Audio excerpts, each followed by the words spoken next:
Who is this guy? Why are we talking about it so much? Yes, talk about a roller coaster the past couple days, even just the past 24 to 36 hours. Why we're talking about it, Leopold is 24 years old. He runs a hedge fund that had $45 billion in assets. Even with this huge decline, they still run $10 billion. It still makes it one of the world's biggest hedge funds. But what's gone down in the past few days is them needing to sell off assets in order to meet margin calls. They had this huge exposure to AI investments. They had a ton of leverage. It's a story we've seen time and time again. The risk that we see in the market with these levered up bets, them needing to seek a buyer to get some liquidity to meet the margin calls.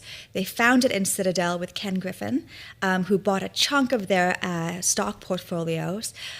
Interestingly, they even were considering selling off some of the private assets, these valuable Anthropic stakes. So it shows just how dire things were hours ago.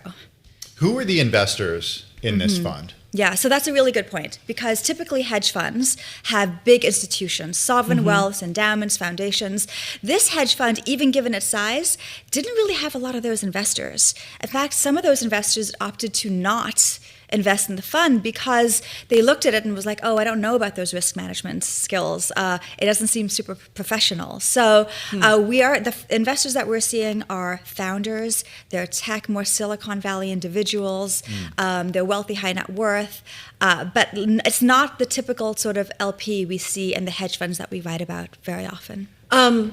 Ken Griffin coming in, right? And there are other people who kind of passed, right? Who maybe looked or briefly looked. They had conversations with Millennium, with Jane Street. Citadel is the one that got the deal at a discount. This is what Ken does. He jumps in when you see firms in distress, gets a good deal. We've seen him do this many times in the past, either buying up assets at a distressed firm or taking talent.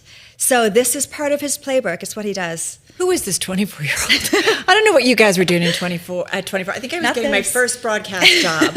But I'm just like, who is he? You didn't have Great a question. hedge fund worth $45 billion, Carol? No, Okay. I didn't go to college at 15. I didn't. You were in valedictorian at 19? I was not, Okay. and I didn't work for some really well-known people and firms that are out there, and very much a part of, I feel like, our world. Yeah, going to college at 15. He founded Columbia's Effective Altruism group, which is this like philanthropic avenue. He helped run Sam Bankman-Fried's philanthropic arm of FTX. He worked at OpenAI for a couple years, then got fired. His claim to fame is the manifesto, Situational Awareness, which really put him on the map. People began following his 13 Fs. He had sort of like a cult following about his key points around AI and the risks and the rewards. A very large manifesto. He named his hedge fund Situational Awareness after this paper that he put together, and he's been closely watched. Raised a ton of assets, has lived all of the... Who's closely watching him? This is the thing who are the investors who are closely? Is it retail? Is it really institutional? Is it folks in Silicon Valley? Like, who is it? Less institutional, more individual founders, more Silicon Valley type of people. The same who are investing in him. And maybe the ones that are investing in companies like Anthropic or like that are employees of these firms, you know? What were some of the public equities he bet on? Yeah. So he bet on companies like SK Hynix, Bloom, SanDisk, a lot of AI bets, highly concentrated, highly levered. That's not a good mix. How different is this from a typical... I mean, this is your world, Hema. Yeah. You cover hedge funds. How difficult was his typical... or different was his strategy from the typical hedge fund? Yeah, no, that's fair. So he did take short bets, which does make him a hedge fund. He does publics and privates, which we see a lot of hedge funds do. On the flip side, a lot of leverage on a concentrated amount of AI stocks. A lot of the hedge funds that we think about as public privates, we don't think that they use that much leverage on these positions. That's a bit of an outlier. If we look at Viking Global in the past couple months, like they've been very vocal about not making big AI bets. Now that's been a bit of an outlier. A lot of hedge funds are riding this beta wave. They're posting strong returns over the past year or so because a lot of them are concentrated. But it's the leverage factor. It's the fact that 4 to 5 times on highly concentrated bets.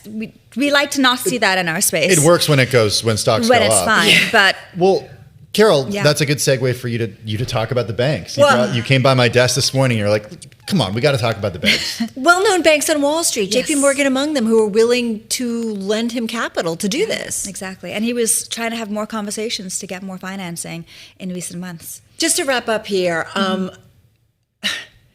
is there a problem? Is there a takeaway? He's still got a $10 billion hedge fund. Still got a $10 billion. So is there something that we should take away? Because we keep looking for canaries in the coal mine when it comes to the AI spend and trade. Yeah. Is there anything here, or what are you watching for what's next here? Yes. Or what should we be watching? We're going to be watching to see which other hedge funds are seeing pain as we get through the end of this month. We have a rally, today, so we will see maybe some better performance at the end of the month, but also it's been incredibly volatile. So we're going to be watching the numbers that are coming out next week to see who made money, who lost money. We're going to be looking at Citadel. Their numbers have been somewhat middling over the past year, over the past 6 months. So what kind of a dent or improvement will this deal have on their returns? It should lift the returns. It should be a sweet deal for them and for their investors. It's just fascinating. Like we said, he's still doing okay, but it's interesting, and certainly not where he was a few months ago. No.